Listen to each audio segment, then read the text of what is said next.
A paz de nosso Senhor e Salvador Jesus Cristo, meus amados irmãos, é com muita alegria que nós estamos por começar mais uma de nossas pré-aulas. As pré-aulas do currículo bíblico, das lições bíblicas das Assembleias de Deus no Brasil, as lições publicadas e editadas pela Casa Publicadora das Assembleias de Deus no Brasil. Nós que estamos estudando nesse primeiro trimestre de 2025 o tema Em Defesa da Fé Cristã, combatendo as antigas heresias que se apresentam com nova aparência. E nós veremos hoje a lição de número 9, lição prevista a ser aplicada na manhã de domingo do dia 2 de março de 2025, o dia do aniversário do meu pai, o dia que ele fará 60 anos de idade. Que Deus te abençoe, meu pai, um feliz aniversário, eu te amo, que Deus continue lhe dando saúde em nome de nosso Senhor e Salvador Jesus Cristo. E nós veremos o tema, quem é o Espírito Santo, meus amados irmãos? Antes de nós adentrarmos na leitura e nos comentários da lição, quero pedir, por gentileza, que você se inscreva nos canais da Assembleia de Deus Floresta. Curta esse vídeo, compartilhe, deixe o seu comentário informando-nos a cidade e a igreja de onde você está nos assistindo. Fazendo assim, você estará colaborando conosco para a propagação do Santo Evangelho de nosso Senhor e Salvador Jesus Cristo. Vamos à lição de hoje. Quem é o Espírito Santo? Texto áureo. Ora, este Senhor é o Espírito. E onde está o Espírito do Senhor, aí a liberdade. Segunda carta de Paulo aos Coríntios, capítulo 3, versículo 17. Verdade prática. É necessário primeiro conhecer a verdadeira identidade do Espírito Santo, à luz da Bíblia, para então poder defendê-la. A nossa leitura bíblica em classe encontra-se registrada no Evangelho de Jesus, segundo escreveu João, capítulo 14, versos 16, 17, verso 26, Evangelho de João, capítulo 16, do verso 7 ao verso 14. Leamos a palavra de Deus. João, capítulo 14. E eu rogarei ao Pai, e ele vos dará outro Consolador, para que fique convosco para sempre. O Espírito da verdade, que o mundo não pode receber, porque não o vê, nem o conhece. Mas vós o conheceis, porque habita convosco e estará em vós. Mas aquele Consolador, o Espírito Santo, que o Pai enviará em meu nome, vos ensinará todas as coisas e vos fará lembrar de tudo quanto vos tenho dito. João capítulo de número 16. Todavia, digo-vos a verdade, que vos convém que eu vá, porque se eu não for, o Consolador não virá a vós, mas se eu for, enviar-vos-ei. E quando ele vier, convencerá o mundo do pecado, da justiça e do juízo. Do pecado, porque não creem em mim. Da justiça, porque vou para meu Pai e não me verei mais. E do juízo, porque já o príncipe deste mundo está julgado.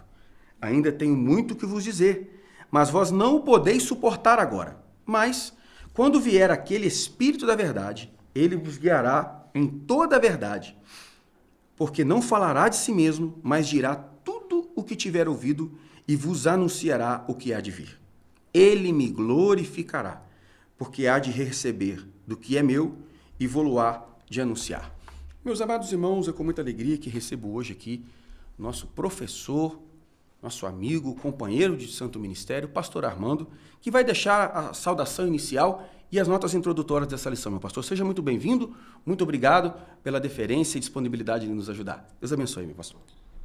Muito obrigado pela oportunidade de participação desse trabalho tão importante que a Assembleia de Deus de Batiba vem fazendo, em promoção do estudo das revistas da Escola Dominical, isso é muito importante, incentiva os irmãos. E com prazer estou aqui, e principalmente o falar em assuntos tão de base como estamos aprendendo nesse trimestre, é muito importante, é importantíssimo. Cada aluno da escola dominical precisa ter uma dedicação especial nesse trimestre, porque se trata da base do cristianismo, assunto seríssimo, que precisa ser conhecido bem alicerçado, cristologia, a doutrina do Espírito Santo, né, sobre a Trindade, isso é importantíssimo. Conhecendo aquele que é o nosso Senhor, nós teremos melhores condições de servi-lo e andar nos seus caminhos. Então, é uma lição muito promotora, que ela possa estar gravada em nossos corações, os corações da igreja, cada dia de nossas vidas. E você que ainda não é aluno da escola dominical, que não sentiu ainda a motivação, assista essas aulas, vá à escola dominical. Você vai notar que quanto que você já perdeu no tempo que você ficou ausente.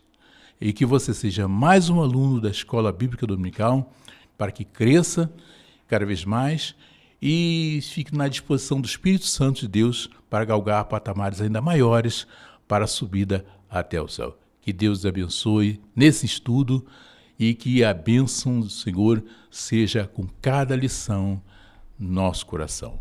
Evangelista irmão Rafael, sua palavra, sua nota introdutória em nome de Jesus. Meus irmãos, a paz do Senhor, alegria ter aqui conosco meu tio, pastor Armando, cooperando conosco pela segunda vez nesse projeto tão importante. Meus irmãos, a lição de hoje, falar da terceira pessoa da Trindade é algo maravilhoso, o Consolador amado, o Deus que é tão grande, mas que ao mesmo tempo é pequeno e mora em nosso coração, em nossa alma.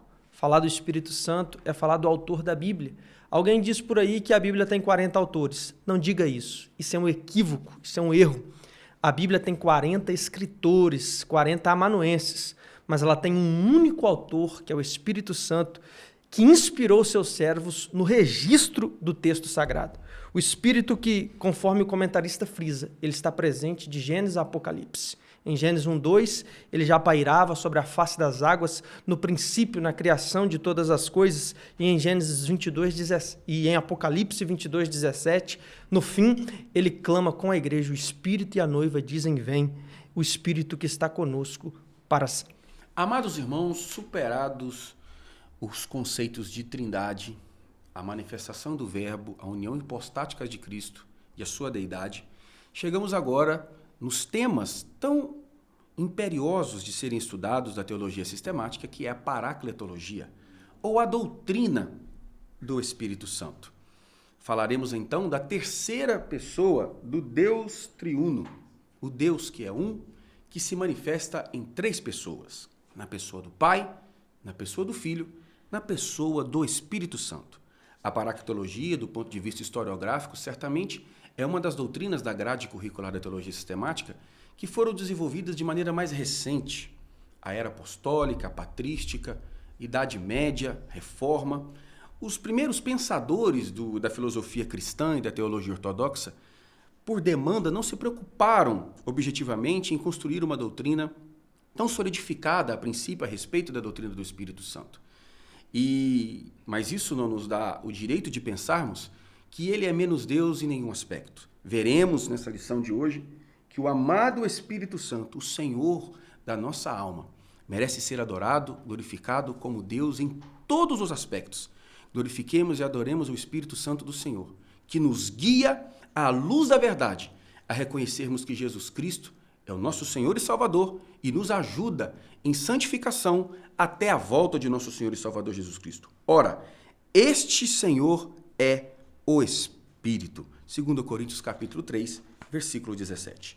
O Consolador, um outro Consolador, João capítulo 14, versículo 16, pastor Armando. Outro Consolador, que promessa maravilhosa de Jesus Cristo, porque ele realmente foi o primeiro Consolador. O primeiro que trouxe aquela palavra de paz, palavra de salvação, palavra sobre o reino, implantação do reino de Deus. E ele não pôde ficar conosco, não é, por toda a vida. Ele tinha um tempo, e o tempo dele ele cumpriu. Mas ao cumprir, vésperas de cumprir o seu tempo aqui na terra, ele fez essa maravilhosa promessa. Olha, eu vou. Vocês são alegres pelo consolo que eu já tenho dado a vocês, mas não vou deixar vocês órfãos. Eu vou rogar ao Pai e Ele enviará um outro Consolador, o outro que é da mesma essência divina, que é a pessoa que também pertence à divindade, tem todo o poder da divindade, e esse Jesus prometeu para ficar conosco não apenas um dia, uma semana, um mês ou um ano, e nem ainda em toda a nossa vida, porque ele é uma promessa de ficar conosco para sempre. Então, se é maravilhoso ter a presença do Espírito Santo de Deus aqui na Terra, que nós desfrutamos com uma certa parcialidade por causa da fraqueza da nossa carne, ainda estamos em carne e osso, imagine o que é usufruir desse Consolador na eternidade em glória nos céus. Nós desfrutaremos da plenitude da presença do Espírito Santo, esse maravilhoso Consolador que nos foi concedido. Glória a Jesus por essa dádiva maravilhosa. Evangelista Rafael. Jesus disse que não nos deixaria órfãos, isso é, sem amparo, sem cuidado. Ele enviaria outro Consolador, que outro no grego é halos, que significa outro de mesma natureza, essência, substância. Jesus estava dizendo que ele é Consolador e enviaria outro como ele. Jesus estava dizendo, eu sou Deus, mas o Consolador também é Deus. Eu curo, mas o Consolador também cura. Eu perdoo, mas o Consolador também perdoa. Eu transformo, mas o Consolador também transforma. Eu salvo, mas o Consolador também salva. Ele estava dizendo, o que vem aí para ficar com vocês é igual eu mesmo, é da minha mesma essência e natureza. João 7,39 vai dizer que o Espírito Santo não fora dado porque Jesus ainda não tinha sido glorificado.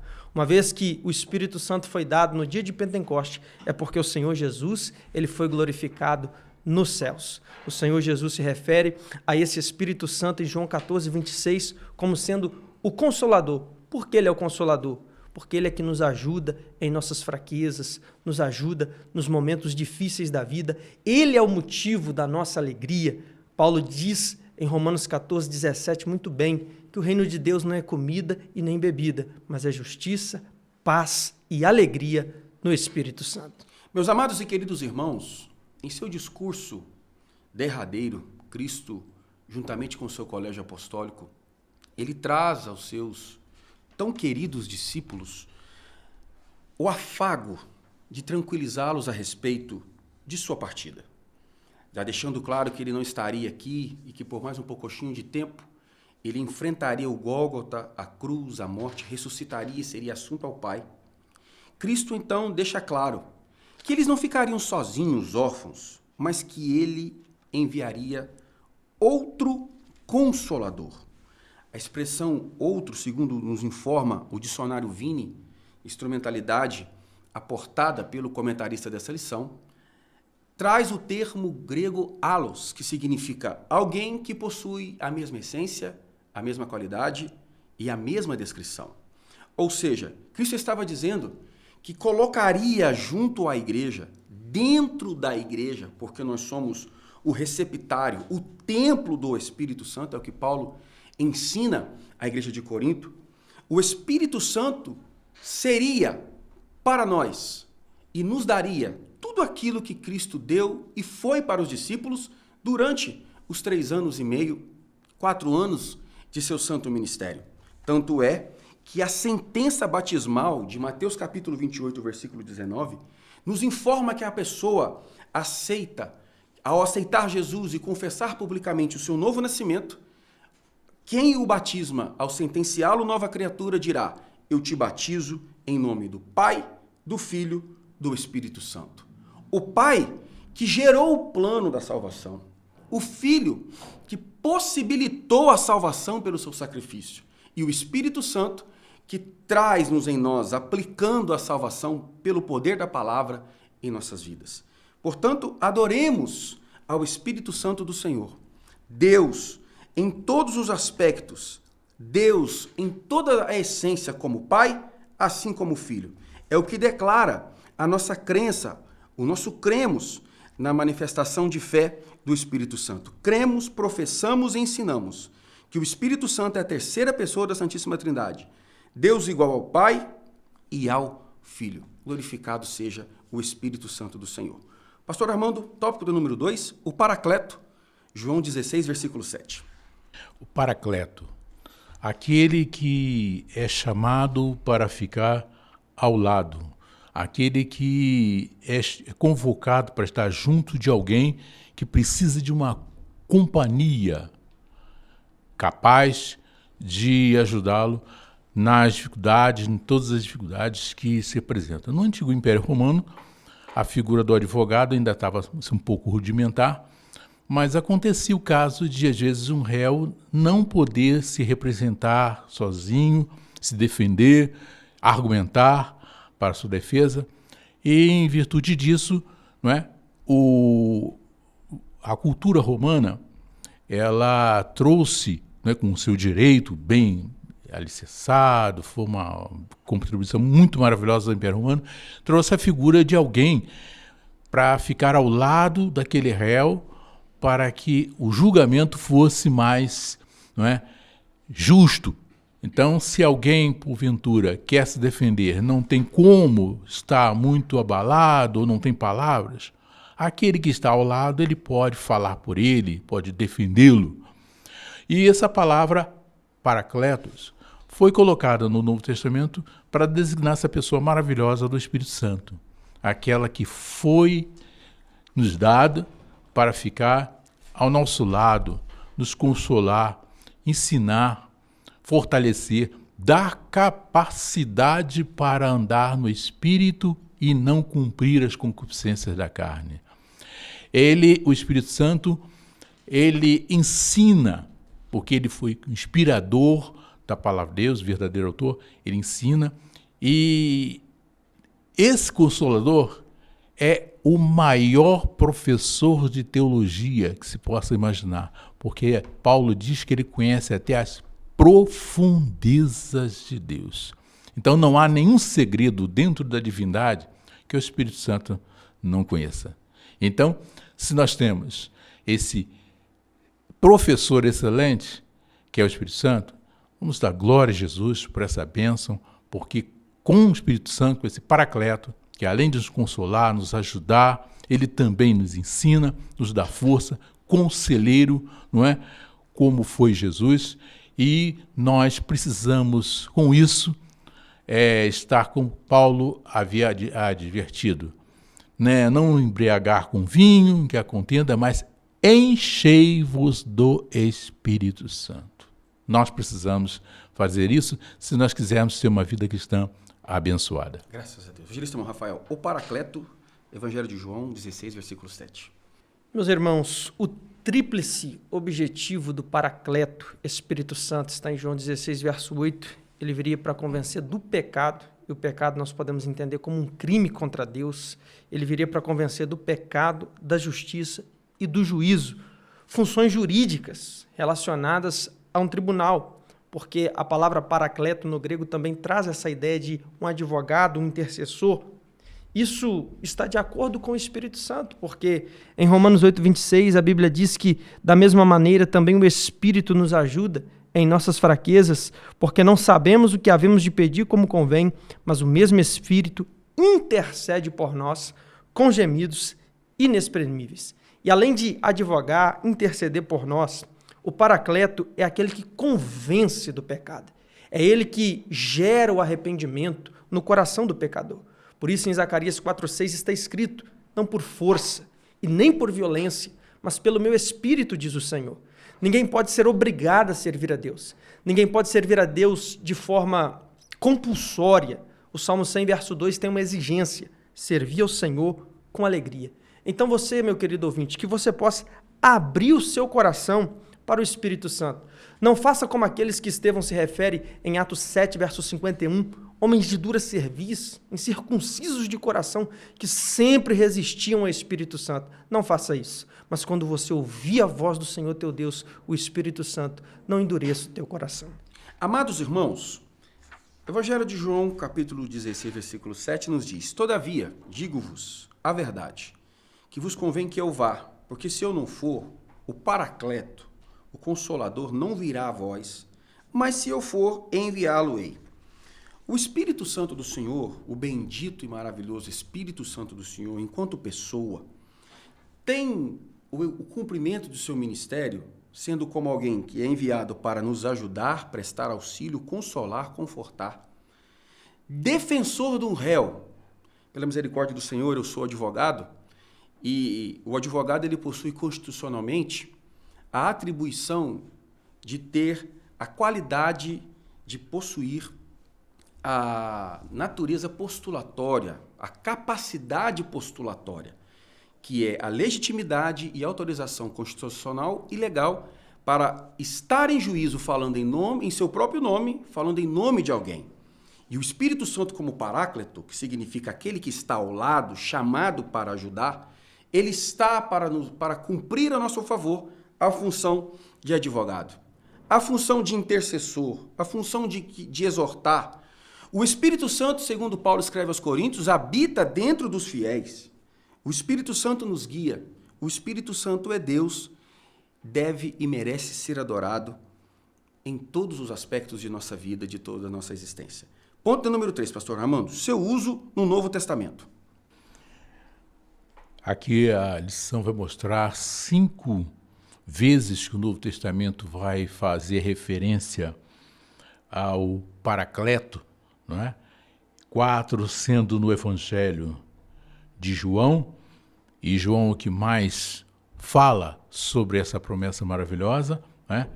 E isso mostra que esse termo é bíblico, é real, né? E nós recebemos essa dádiva, precisamos nos conscientizar que sozinhos não podemos fazer nada. Jesus disse mesmo, né? Na sua palavra que diz que sem mim nada podeis fazer. Bom, mas como Jesus foi ao céu, está à destra do Pai, agora é a vez do Consolador. Assim como sem Jesus não podemos fazer nada, também sem a presença do outro Consolador, aquele que veio para ficar no lugar de Jesus, sem ele, sem o Espírito Santo, também não podemos fazer nada. Tudo que vamos fazer no reino de Deus, tudo que nós precisamos de essencialidade para alcançar os céus, para o aperfeiçoamento, só podemos fazê-lo na direção, na atuação, na operação do Espírito Santo de Deus. Então, para fazer tudo isso, Jesus prometeu e cumpriu que esse Espírito Santo estaria em nós, morando em nós, dentro de nós, como disse Paulo, templo do Espírito Santo que somos nós. Então, ele estando em nós, ele precisa reger a nossa vida. Nós precisamos colocar totalmente à disposição e ao governo dele, porque o que diz o Novo Testamento, a sua função de paracleto, funcionará perfeitamente, que não tem falha da parte do Espírito Santo. Pode existir da nossa, se nós não dermos o lugar devido a ele. Que cada um de vocês que, ao assistirem essa aula, ao participarem, se conscientizem da necessidade de ser dirigido e ser governado por esse Espírito Santo que o Novo Testamento fala de uma maneira com tanta propriedade. Irmão Rafael. Temos visto que Paracleto no grego se refere ao Espírito Santo, mas o comentarista, no final desse ponto, nos lembra também que pode se referir a Jesus, na primeira carta, João, capítulo 2, verso 1. E aqui eu gostaria de aproveitar o gancho e lembrar que Jesus ele assumiu 3 papéis, melhor dizendo, no meio jurídico. Na encarnação, ele veio como um réu, e ele sofreu a pena e a condenação do pecado que era para nós. Na ascensão e glorificação, agora ele está como advogado à destra do Pai e intercede por nós. Mas um dia, ele virá para a igreja como um noivo, ele virá para Israel como libertador, mas ele virá para os ímpios como juiz. E após o milênio, ele se assentará no trono branco como juiz para julgar aqueles cujo nome não está escrito no livro da vida. Então, meu querido ouvinte, hoje você tem a escolha. Vida ou morte, o que você vai aceitar? Aproveite para ser salvo, enquanto Cristo está como advogado, intercedendo por nós. E o Espírito Santo também, como paracleto, intercedendo por nós e nos ajudando em nossas fraquezas. Porque um dia, o Senhor Jesus ele virá como um juiz para julgar e condenar ao lago de fogo todo aquele cujo nome não estiver escrito no livro da vida. Então, a escolha é tua. Onde você quer passar a eternidade? Amados irmãos, o comentarista traz-nos aqui informações bibliográficas da menção Paracleto no Novo Testamento. 5 vezes no Novo Testamento, 4 vezes no Evangelho Joanino. Ele traz-nos essas informações se referindo objetivamente a maneira como o Espírito Santo atua em nosso favor, para o nosso favor, para a glória de Deus Pai, para a glória de Deus Filho. É imperioso nós notarmos que a atuação do Espírito Santo se dá como paracleto à luz do que Paulo escreve aos Gálatas capítulo 5, versículo de número 22. Mas o fruto do Espírito é. Ou seja, as boas obras, a mudança de personalidade e de conduta na vida do crente é resultado e produto da ação do Espírito Santo em nós e através de nós. Veja que o apóstolo Paulo está deixando claro que a manifestação de nossas boas obras nada mais é do que a atuação do Espírito Santo em nós. Apesar do Jadson, dos amados obreiros que estão aqui produzirem esse fruto que se manifesta com tantos sabores, a glória deve ser dada ao Espírito, porque o fruto vem dele, que usa a nossa vida quando nos colocamos à sua disposição para produzirmos em favor do reino de Deus frutos de justiça, para alcançarmos os perdidos e trazermos justiça para essa terra. Quando o apóstolo Pedro vai falar dele, lá em Atos dos Apóstolos, capítulo número 5, no episódio de Ananias e Safira, ele dirá: Ananias, por que encheu Satanás o teu coração para que mentistes ao Espírito Santo? No versículo número 4, ele dirá: você não mentiu ao homem, você mentiu a Deus. A importância do Espírito Santo aqui, dada pelo apóstolo Pedro, é de equiparação. O Espírito Santo é Deus. Cristo, quando vai falar dele a respeito do pecado da blasfêmia contra a sua pessoa, Cristo vai dizer que as ofensas contra ele são imperdoáveis, tendo em vista a sua pureza, a sua santidade, a sua dedicação e o seu poder infinito. Esse é o Espírito Santo de Deus, Deus e essência junto com o Pai, junto com o Filho, e a maneira como o Espírito Santo o manifesta. As testemunhas de Jeová manifestam e declaram que ele não é Deus, que ele é uma força ativa, uma manifestação da divindade. Isso é uma negligência às Sagradas Escrituras, um pecado e uma heresia de perdição. Desconsiderar o Espírito Santo enquanto pessoa digna de toda adoração, de toda veneração, de todo o nosso amor, é pecar contra a divindade monoteísta bíblica cristã e colocar a vida eterna em perigo. Então, cuidado, meu amado e querido irmão que frequenta nossas escolas dominicais. E se porventura algum testemunho de Jeová está nos assistindo, reflita sobre isso.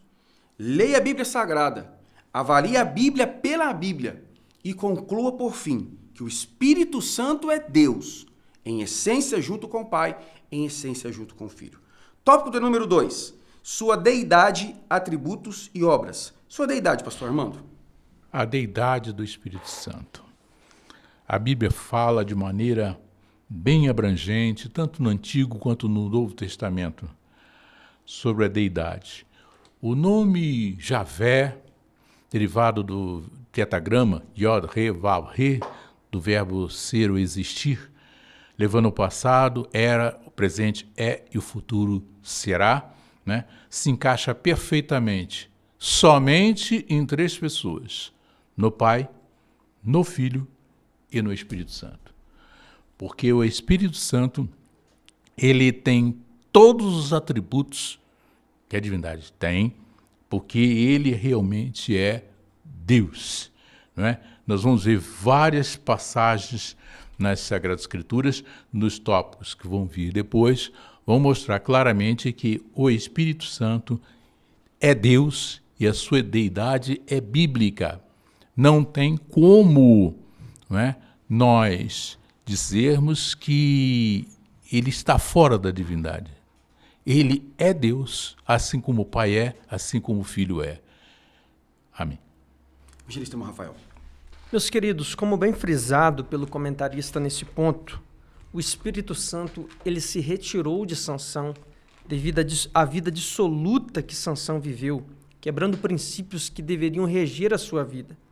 Meus irmãos, o fogo de Deus não desce em altar quebrado, o azeite do céu não é colocado em vaso sujo, e o Espírito Santo não habita numa casa bagunçada. Sendo o Espírito Santo Deus e sendo ele o Espírito Santo, onde ele está, onde ele habita, ele santifica. Portanto, se um cristão ignorar, resistir o conselho, a orientação do Espírito Santo, cauterizando o pecado na sua consciência, se acostumando com a iniquidade, vivendo deliberadamente no pecado, esse cristão estará expulsando o Espírito Santo da sua vida, tal como fez Sansão, tal como fez o rei Saul. Essa foi a preocupação de Davi quando pecou. Davi não se preocupou de perder o trono, a coroa, as riquezas, mas ele disse no Salmo 51, verso 10 e 11, cria em mim, ó Deus, um coração puro, renova em mim um espírito reto, não me lance fora da tua presença e não retire de mim o teu Espírito Santo, porque o bem mais precioso que um cristão pode ter nessa terra é a presença do Espírito dentro dele. Portanto, perca amigos, dinheiro, oportunidades, negócio, o que for, mas não perca a presença do Espírito Santo. Como disse Paulo em Efésios 1,14, ele é o selo da nossa redenção, ele é o penhor da nossa herança, ele é a garantia da nossa vida eterna. Eu quero me valer aqui, meus amados irmãos, do conceito que Stanley Horton usa na teologia sistemática, o conceito da revelação progressiva, que se dá do primeiro ou Antigo Testamento para o Novo Testamento. Nós vamos ver que à luz do que a própria Bíblia vai narrando do Gênesis ao Apocalipse, a revelação se dá sempre do menos para o mais. O próprio escritor aos Hebreus vai dizer que o sacrifício de Cristo e tudo que implica a sua obra expiatória pode ser tida à luz do sacrifício que era feito na lei mosaica, porque tudo aquilo deve ser interpretado como sombras, tipos e antitipos da obra de Cristo, da obra do Pai, da obra do Espírito Santo. Portanto, quando tratamos a deidade do Espírito Santo, nós veremos que a Bíblia Sagrada, desde as páginas do Antigo Testamento, quando se refere a ele com status divinos. A expressão Javé, ou o tetragrama, ou o eterno, ou o impronunciável, é dada ao Espírito Santo nos originais, como é dado a falar do eterno, o Deus Pai. É o que nós podemos ver na descrição, na história de Sansão, Juízes capítulo 15, versículo 14, Juízes capítulo 16, versículo número 20. O Espírito Santo, o tetragrama, é utilizado para descrevê-lo assim como é utilizado para descrever o Deus eterno, o Pai. O comentarista, no final desse tópico, ele vai propor uma comparação entre Êxodo capítulo 17, versículo 7, a Hebreus capítulo 3, versículos 7 e 9. Nós veremos que o escritor aos Hebreus, provavelmente um hebreu, oriundo da tradição, da cultura e da religião judaica, dá ao Espírito Santo os mesmos atributos que Moisés dá a ele em Êxodo capítulo 17, versículo 7. Portanto, professor, será preciso no momento da aula que você se valha dessa instrumentalidade idiomática para deixar claro aos alunos que o Espírito Santo é descrito como Deus de forma progressiva, do Antigo ao Novo Testamento, até o passo que o próprio Cristo fala que vai enviar um outro Consolador, assim como ele era. Em João capítulo 14, versículo 17, ele vai dizer, o Espírito da verdade, que o mundo não pode receber porque não o vê, nem o conhece, mas vós o conheceis porque habita convosco.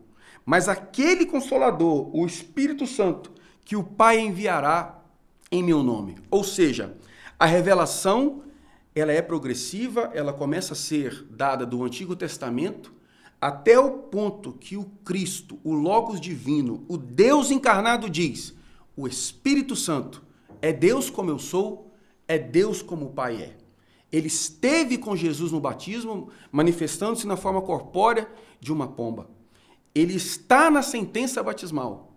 E é ele quem santifica a igreja pela aplicação da palavra. E é ele que apresentará a igreja a Cristo o noivo, como noiva santa purificada pela palavra de Deus. Ponto número 2, pastor Armando, seus atributos. Essa parte aqui da lição, ela é esplendorosa ao mostrar os atributos do Espírito Santo para reafirmar que ele realmente é Deus, a sua deidade. onipotente. Pena que o autor do comentário aqui não colocou uma referência, mas eu vou fazer a referência a ela aqui. É Jó 26, versículo 13, que as Sagradas Escrituras vão dizer que Deus, pelo seu Espírito, ele ornou os céus.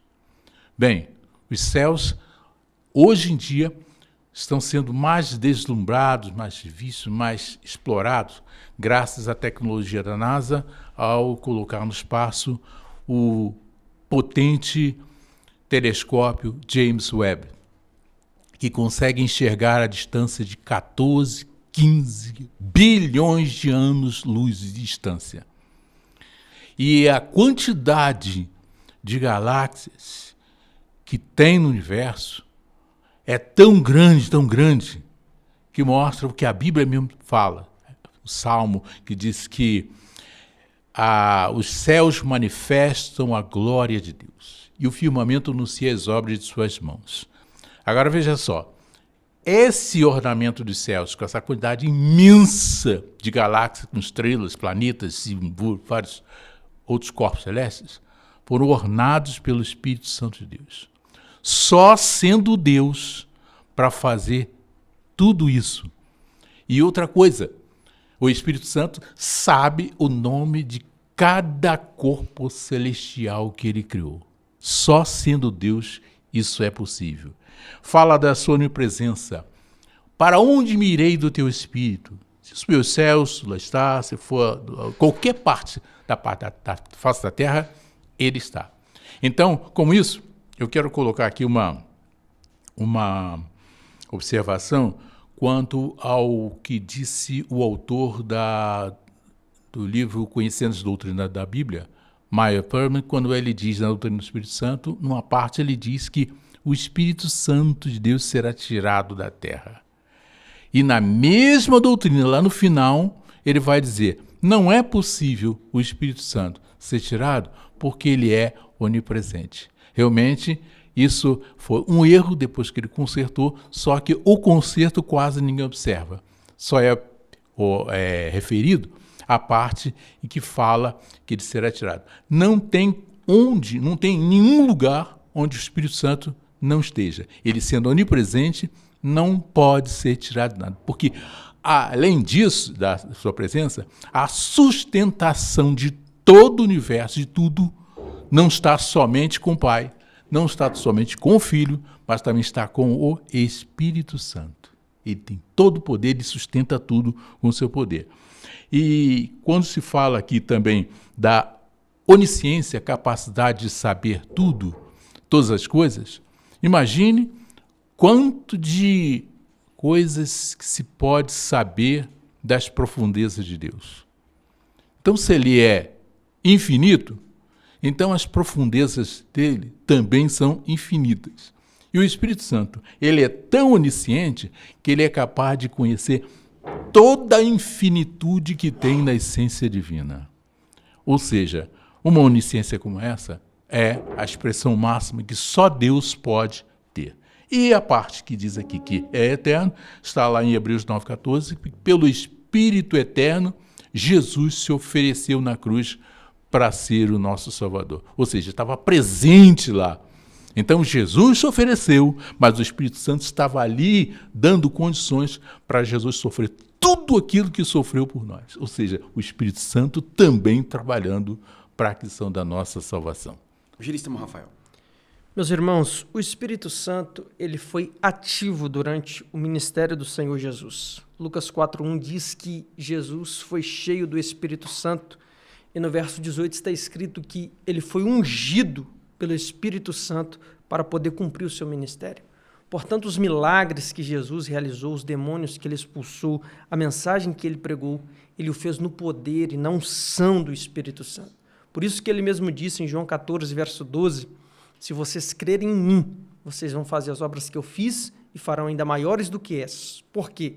O mesmo Espírito que estava nele e operava através dele, agora está dentro de você que é salvo, que faz parte da igreja de Cristo e ele quer continuar operando através da sua vida. É interessante que o livro de Atos dos Apóstolos, que também poderia ser chamado de Atos do Espírito Santo, porque são os atos do Espírito Santo através dos apóstolos. Este é o único livro do Novo Testamento que não termina com a palavra amém, porque a palavra amém finaliza, termina, conclui, e os atos do Espírito Santo não terminaram. Eles continuam ainda hoje através da sua igreja, porque o Espírito Santo, como frisado nesse ponto, ele possui todos os atributos da divindade, Deus eterno, onipotente, onisciente, onipresente, que operou em Jesus e que quer continuar operando através da sua igreja aqui nessa terra. A neurociência vai nos informar que, ao comunicar algo a respeito de um objeto, de uma pessoa ou de uma situação, você pode fazê-lo de maneira direta ou indireta. Portanto, eu posso falar sobre alguém de maneira direta ou indireta. Para descrever alguém e falar que alguém é alguma coisa ou está em algum lugar, eu não preciso necessariamente dar um endereço. Descrever alguém de maneira indireta, sem falar o que ele é, e descrever o lugar que ele está, dando os sinais de onde ele está, eu estou descrevendo quem ele é e onde ele está. Para concluir que o Espírito Santo é Deus, para além, ou se não bastasse, a própria afirmação de Jesus Cristo dizendo que ele era igual a ele, ou seja, ele era Deus, nós podemos avaliar como a Bíblia o descreve. Quais são os atributos que a Bíblia dá a ele? Se avaliando os atributos, colocando-se assim numa equação lógica, você vai chegar à conclusão que ele é Deus. E a Bíblia Sagrada vai nos apresentar o Espírito Santo sendo Deus, o Deus que pode todas as coisas. É o que a palavra nos informa, Romanos capítulo 15, 19. Pelo poder dos sinais e prodígios e pela virtude do Espírito Santo. Ele é o Deus que pode operar milagres. Mateus 12, 28, Atos 2, 4. O Espírito Santo pode fazer todas as coisas. Ele é onipotente. O Espírito Santo do Senhor é onipresente, ele está em todos os lugares. O salmista, cantando em adoração ao seu nome, dirá: para onde poderia eu me escapar do teu Espírito? Para onde poderia eu fugir da sua presença? O apóstolo Paulo, quando vai falar da sua sabedoria, daquilo que ele sabe, o apóstolo Paulo vai dizer que o Espírito Santo do Senhor, em 2 Coríntios capítulo 10, 2, versículo 10, ele dirá: o Espírito penetra todas as coisas, ainda as profundezas de Deus. O Espírito Santo do Senhor sabe de todas as coisas, está em todos os lugares. O Espírito Santo do Senhor é eterno. Carta aos Hebreus, capítulo 9, versículo 14. Se ao Espírito Santo é dado os atributos exclusivos, indeclináveis, inalienáveis e inatingíveis da divindade, não é possível termos outra conclusão que não seja constatarmos, à luz de densa e robusta afirmação bíblica, que o Espírito Santo é Deus, junto com o Pai, junto com o Filho, formando a divindade monoteísta cristã que se manifesta em três pessoas: na pessoa do Pai, na pessoa do Filho, na pessoa do Espírito Santo. Ponto da número 3, pastor Armando, suas obras. Suas obras. Outro ponto maravilhoso. Quando fala aqui de suas obras, eu gostaria de destacar duas delas. Duas que nos mostram a divindade do Espírito Santo. Que coisa fantástica. É justamente esse primeiro ponto que diz aqui. Ele gerou Jesus Cristo. Lucas 1,35. Olha, para gerar uma vida, só sendo Deus. Porque nenhuma criatura é capaz de criar vida, só sendo Deus.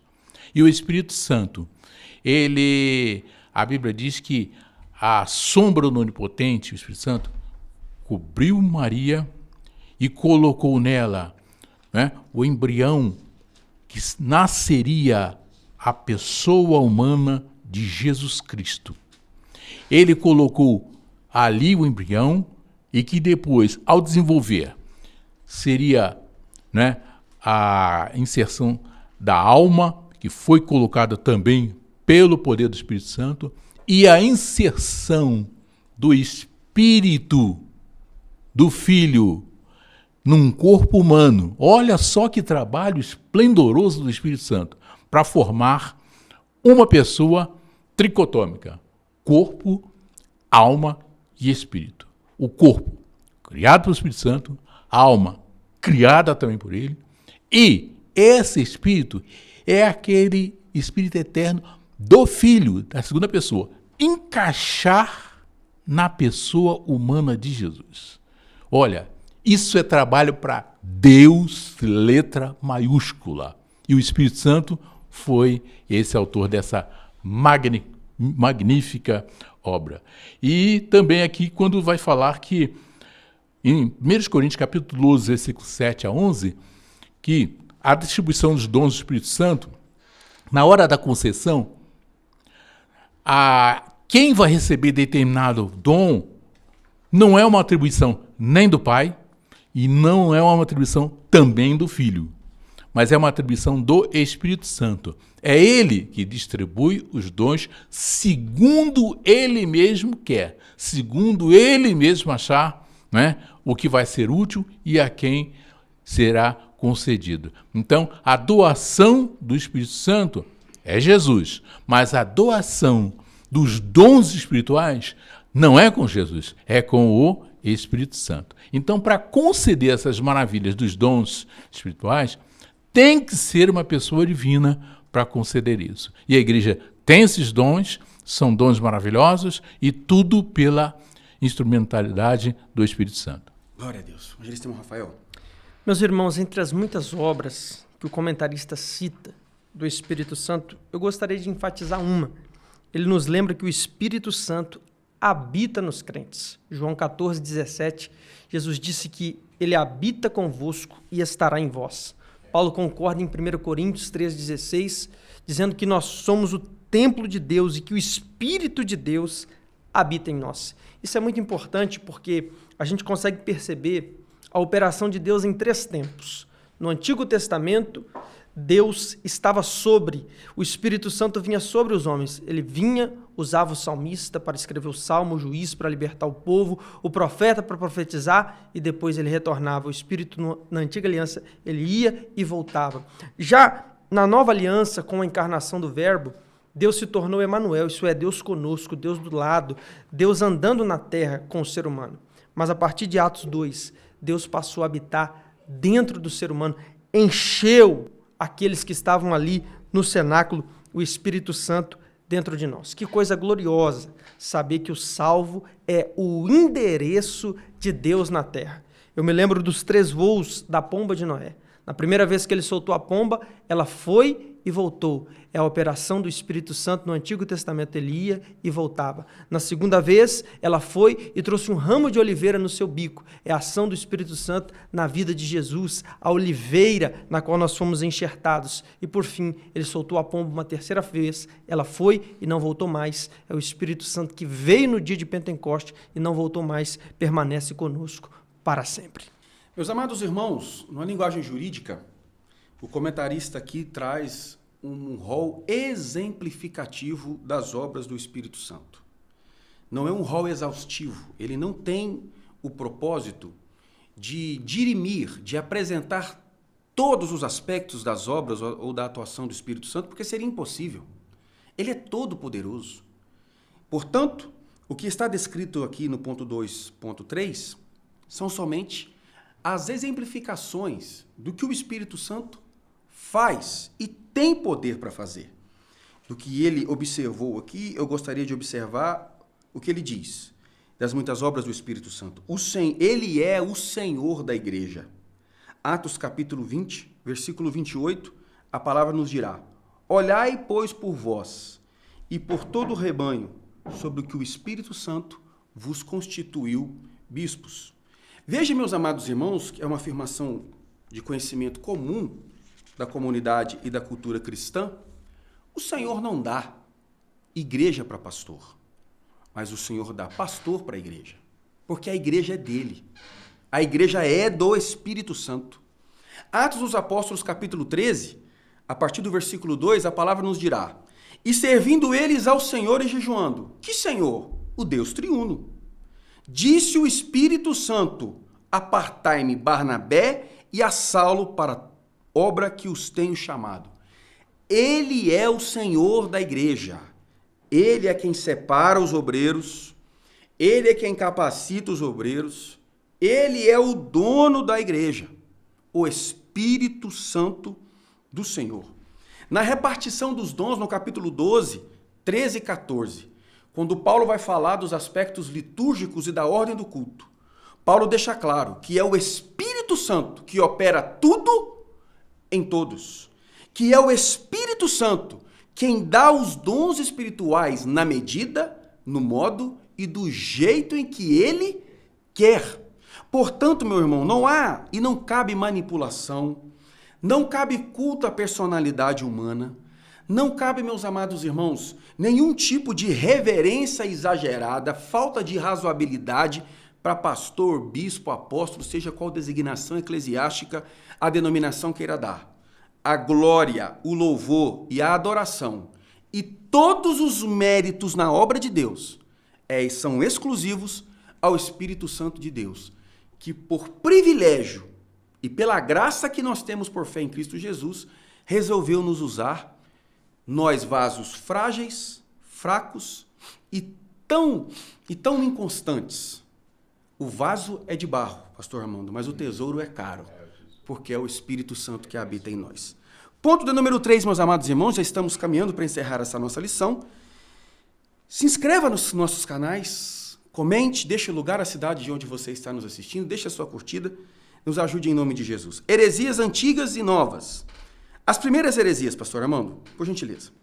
Bom, aqui esse tópico vai mostrar aqui que essas heresias, embora tenham existido no passado, mas volta e meia, alguém ressuscita e traz à tona novamente, não é? Às vezes com uma outra roupagem, com uma linguagem parecendo ser uma novidade, mas na verdade às vezes é só um resgate das heresias que já foram combatidas anteriormente. Os arianistas cometem a ideia estapafúrdia de dizer que o filho é criatura e que o filho é que criou o Espírito Santo. Bom, se o filho é criatura, como é que ele poderia gerar o Espírito Santo sendo criatura?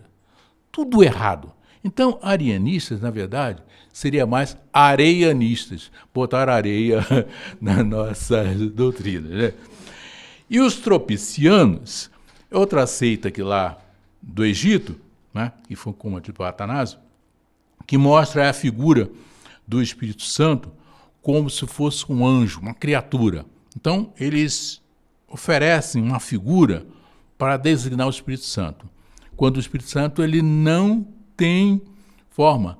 Ele só foi apresentado de uma forma para João Batista na hora que Jesus foi batizado e saiu das águas. Só naquele momento. Mas não quer dizer que o Espírito Santo seja pomba ou que seja limitado ao corpo de uma pomba. Ele é infinito, né?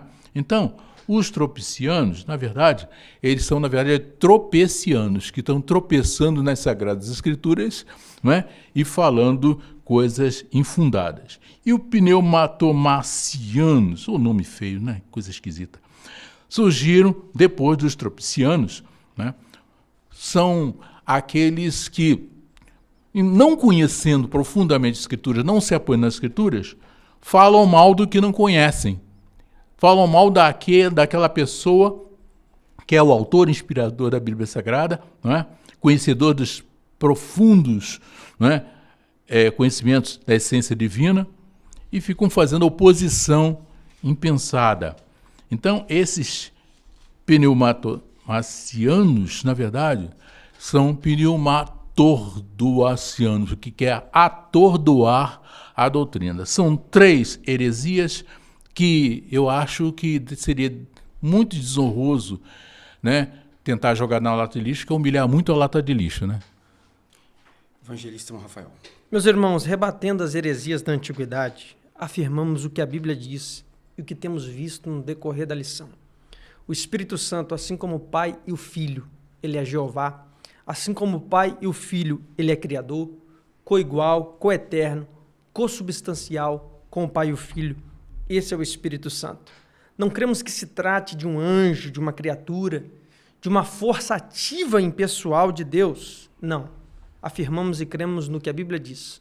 O Espírito Santo é uma pessoa divina, um membro da Trindade, o Deus que habita dentro de nós.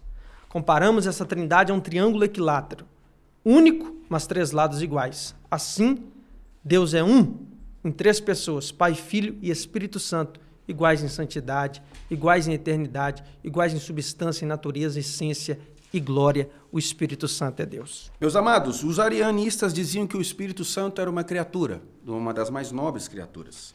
Os tropicianos diziam que ele era uma figura, ser o Espírito Santo uma espécie de anjo, portanto uma criatura.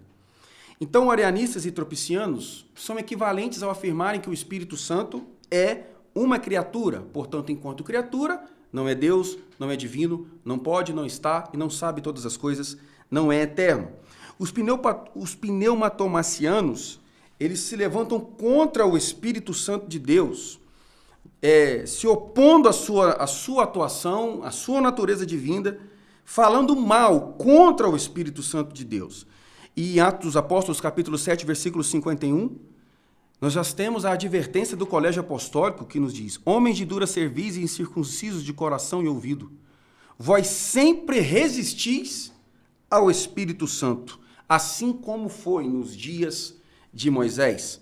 Paulo, escrevendo à igreja de Tessalônica, vai dizer: não apaguem o Espírito Santo, ou não extinguam o Espírito Santo. E coisa triste, meus amados irmãos, é uma igreja pentecostal que não dá liberdade ao Espírito Santo, onde nós não vemos mais o exercício dos dons espirituais, as orações espirituais em línguas estranhas, a alegria do Espírito que se manifesta na vida dos crentes, glorificando a Deus e exaltando o nome do Senhor com grandes clamores. É triste você participar de cultos em Assembleias de Deus que mais parece o culto fúnebre de Jesus, tamanha a tristeza e a frieza. Eu não sou aqui contra uma liturgia pré-estabelecida. Não sou contra porque toda ordem e decência é bem-vinda ao culto ao Senhor. Mas essa liturgia engessada, estruturada em torno de cerimoniais improdutivos e frios, não é a marca da Assembleia de Deus do Brasil, nem do pentecostalismo clássico. Que nós venhamos deixar o fruir do Espírito Santo em nossos dias, manifestando através dos dons e da alegria espiritual que ele pode nos dar. Ponto número 2, pastor Armando, as heresias na atualidade. Heresias na atualidade. Hoje, os arianistas estão presentes através das seitas dos Testemunhos de Jeová, os TJs, querendo afirmar que o Espírito Santo é apenas uma força ativa de Deus. Bom, força ativa é uma coisa que não descreve a pessoa do Espírito Santo, porque o Espírito Santo tem personalidade, é uma pessoa, e não é apenas uma pessoa, é uma pessoa divina, não é? E por ser uma pessoa divina, então tem atributos, não é, de personalidade que são inerentes a Deus. Então, se fosse só uma força ativa, Efésios capítulo 4, versículo 30, quando Paulo recomenda que não entristeçamos ao Espírito Santo, como é que se entristece uma força ativa? Sendo que o entristecer-se é um sentimento de um ser com personalidade, né? Sentimentos é um dos 3 atributos da personalidade, né? O intelecto, sentimento e a vontade. Então, para ser uma pessoa, tem que ter esses 3. E o Espírito Santo, ele pode ser entristecido. Então, por aí dá para ver que a força ativa cai totalmente por terra. E também, quando Jesus faz referência à blasfêmia contra o Espírito Santo em Mateus 12, versículo 31 e 32, ele diz que toda blasfêmia que se diz, né, que os seres humanos falam contra o Pai, contra o Filho, ainda pode ser perdoada. Mas a blasfêmia contra o Espírito Santo não haverá perdão, nem nesta vida, nem a posterior. Ora, se for uma força ativa, como é que ela tem capacidade de reter perdão, fazer a coisa diferente do Pai e do Filho? Então, isso é mais um argumento, não é, da divindade do Espírito Santo e que não tem nada a ver com força ativa. Existe, sim, uma força ativa nos TJ impedindo de conhecer a divindade na sua. E essa força ativa é maligna, porque se fosse se basear nas verdadeiras Sagradas Escrituras, haveria de reconhecer que o Espírito Santo é Deus. Evangelista Rafael. Negar a personalidade do Espírito Santo é negar o que a Bíblia diz. Conforme já dito, Efésios 4:30, ele pode ser entristecido por uma conduta ou por uma vida pecaminosa. Também em Atos 5, verso 3, o apóstolo Pedro disse que Ananias intentou mentir ao Espírito Santo, deixando Satanás encher o seu coração. Não é possível mentir a uma força ativa, só é possível mentir ou tentar mentir a uma pessoa, no caso do Espírito Santo, uma pessoa divina. Assim como Judas tentou mentir a Cristo, tentou enganar Cristo e nunca enganou porque Jesus sempre soube que ele seria o traidor, Ananias tentou mentir ao Espírito Santo e acabou sepultado junto com a sua esposa, porque o Espírito Santo é uma pessoa divina, ninguém mente para o Espírito Santo, ninguém engana o Espírito Santo, ninguém se esconde do Espírito Santo. Testemunha de Jeová, aceite a Jesus como seu único e suficiente Salvador e reconheça o Espírito Santo como Deus em todos os aspectos em essência. Ele é uma pessoa, ele não é uma força abstrata, uma energia que habita no mundo e na eternidade. O Espírito Santo é uma pessoa, como de forma clara, explícita, trago aqui pelos meus colegas, com fundamentação bíblica, teológica, filosófica e historiográfica. O Espírito Santo sempre foi tido e sempre será tido pela sã doutrina bíblica e pelos bons homens de Deus como sendo uma pessoa digna de toda adoração, que se entristece, que libera perdão, que separa pessoas ao santo ministério, que recebe a adoração, que governa a igreja, o Espírito Santo de Deus, o Deus adorado até a volta de nosso Senhor e Salvador Jesus Cristo. Ponto de número 3, pastor Armando, o Espírito Santo em outras religiões. Em outras religiões.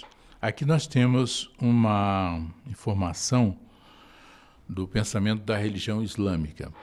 Eu já li o Alcorão todo, as 114 suratas, que são as divisões que se compõem o Alcorão. E aqui está uma referência completamente errada, não é? De que Jesus ele estaria oferecendo um outro Consolador, que esse outro Consolador seria então Maomé, né? E que quando Maomé veio seria o cumprimento dessa promessa.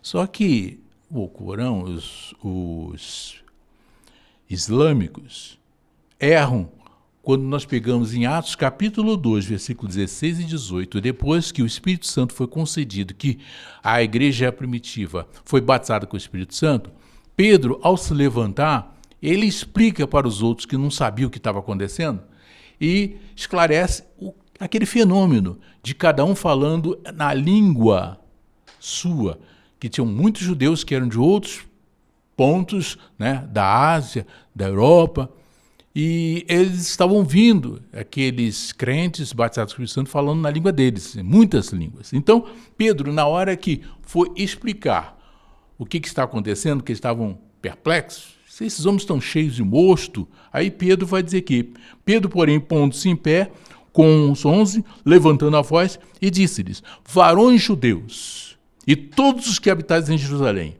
seja-vos notório isto, e escutai as minhas palavras. Estes homens não estão embriagados, como vós pensais, sendo esta a terceira hora do dia. Ou seja, muito cedo para alguém estar embriagado, né? Era 9 horas da manhã. Mas isso é o que foi dito pelo profeta Joel, que nos últimos dias acontecerá, diz Deus, que do meu espírito derramarei sobre toda a carne, e os vossos filhos e vossas filhas profetizarão, e os vossos jovens terão visões, e os vossos velhos sonharão sonhos. E também do meu espírito derramarei sobre os meus servos e as minhas servas naqueles dias e profetizarão. Bem, então Pedro informou aqui que naquele momento, em Atos dos Apóstolos, capítulo 2, cumpriu a promessa de Jesus. Desceu o Espírito Santo sobre a igreja. Então, é uma informação errada que está no Alcorão de que essa descida do Consolador seria a vinda de Maomé. Não. Cumprindo-se o que disse o profeta Joel, desceu ali na igreja primitiva, no Atos dos Apóstolos, capítulo 2. Então, não é a pessoa de Maomé, é a pessoa do Consolador, o Espírito Santo, já desceu para ficar conosco e está em nós, está comandando a igreja como dona da igreja. Glorificado seja o nome do Senhor. Irmão Rafael. Para os testemunhos de Jeová, ele é apenas uma força ativa impessoal. Para os islâmicos, como já dito, acreditam que ele é o chamado profeta Maomé. Mas para nós que somos salvos, a igreja do Senhor, o Espírito Santo é o Deus que habita conosco. E segundo João 16, verso 13, é ele que nos guia em toda a verdade. Paulo concorda em Romanos 8,14, quando diz que todos os que são filhos de Deus, eles são guiados pelo Espírito de Deus. Uma prova, uma evidência de que você nasceu de novo, de que você nasceu de Deus, de que você é filho de Deus, é que você é guiado pelo Espírito Santo por meio da sua palavra. Pastor Armando, suas notas de conclusão, desde já agradeço a presença do senhor. Deixa a sua palavra de conclusão, finalizando essa lição em nome de Jesus. E para finalizar, eu gostaria de mostrar mais uma atuação maravilhosa do Espírito Santo. Paulo fala nas Epístolas Romanos que o mesmo Espírito testifica com o nosso espírito que nós somos filhos de Deus. Então, só alguém com personalidade e com capacidade de estar habitando interiormente em nós pode fazer uma obra como essa, dar a certeza da filiação, né? Nós que nascemos, né, da água e do Espírito. Não tem ninguém que tenha entrado no reino de Deus que não tenha sido, como Jesus falou em João capítulo 3, versículo 5, que não tenha nascido da água e do Espírito Santo. Então, todos nós cristãos e cremos em Jesus, que almejamos morar nos céus, todos nós nascemos da pessoa do Espírito Santo de Deus. Irmão Rafael, suas notas de conclusão, meu querido. Meus irmãos, podemos comparar o Espírito Santo com o oxigênio. Você não o vê, mas você precisa dele dentro de você para ter vida física. Assim, o Espírito Santo é o oxigênio de Deus, enviado no dia de Pentecoste. Você não o vê, mas você precisa dele dentro de você para ter vida espiritual e para ter vida eterna. Meu querido ouvinte, aceite Jesus como teu Senhor e Salvador para que você possa ser o templo e a morada do Espírito Santo para poder ter a vida eterna. O apóstolo Paulo ainda nos adverte: não sabeis vós que sois o templo de Deus e que o Espírito de Deus habita em vós? Muito obrigado por sua aula, obrigado por sua atenção, que Deus abençoe a sua casa, sua família, em nome de Jesus. Amém.